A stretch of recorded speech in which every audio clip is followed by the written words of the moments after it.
So I had a complaint this morning about one of my sons being lazy, being unmotivated, staying in bed too late, just not getting much stuff done. And so I gave him, I think it was about an hour and a half lecture on the cycle of nations and prosperity and decadence and moral decay and all that kind of thing, and about Nero and whatnot.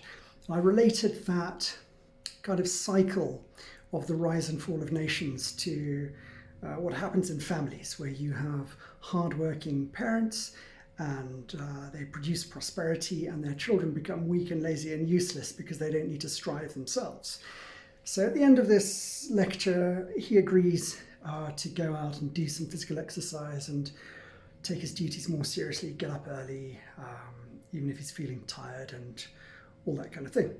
And while talking to him and the others who were on his side in this conference call, once I put the phone down, I had a bit of reflection and I realized that actually I felt quite convicted in my own conscience in the sense that I'm guilty of the same kind of weakness and decadence.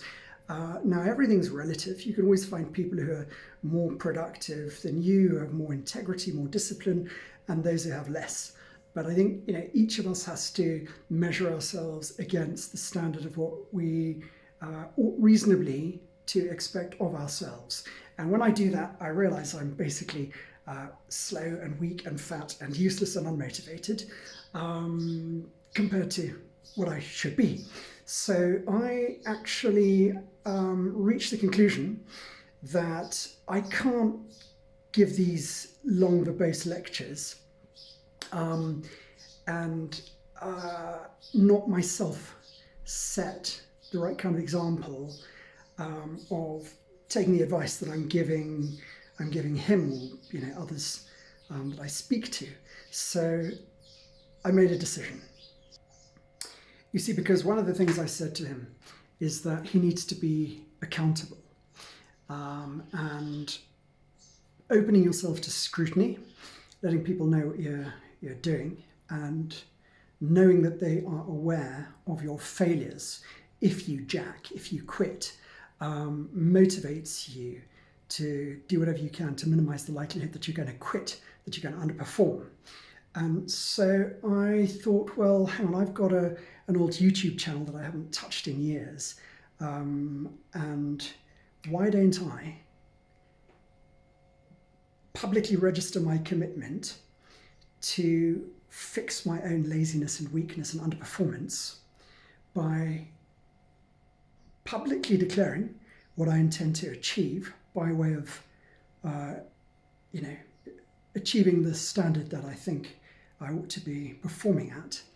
And then I am forced to succeed. I can't possibly fail because of the utter shame and humiliation of knowing that I've told lots of people that I intend to do a given thing. And really, I leave myself no choice by doing that. So this is the reason that I am reinvigorating my old YouTube channel. And what I'm committing to do right now is to get fit and get strong again. I'm fat. I weigh about 90 kilograms. And, at my peak, I weighed like mid-70s or something like that. So in Imperial, I'm now about 200 pounds. So what I'm going to do, and something else I told my son was, because we said to him, okay, so do you agree that you need to introduce some self-imposed hardship and suffering and pain and all that kind of thing in your life?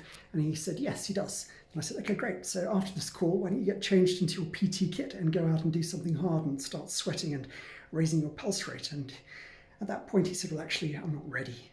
I pointed out that nothing ever happens in the future. The future doesn't exist. It's a figment of your imagination. The past is purely a memory. The only thing that's relevant is the present. So if you're not going to do something now, it's irrelevant. And so taking my own advice, what I'm going to do today is I'm going to go to the local golf course. I'm going to run 5 kilometers. I'm going to push myself, do my best. I'm at high altitude at the moment now. Don't know how high I am, I think about 1,500 meters. The air is dry, and I'm going to do my best, probably get a horrendous time, but no problem. That's going to be a baseline, if you like, and then I'll have something to work on.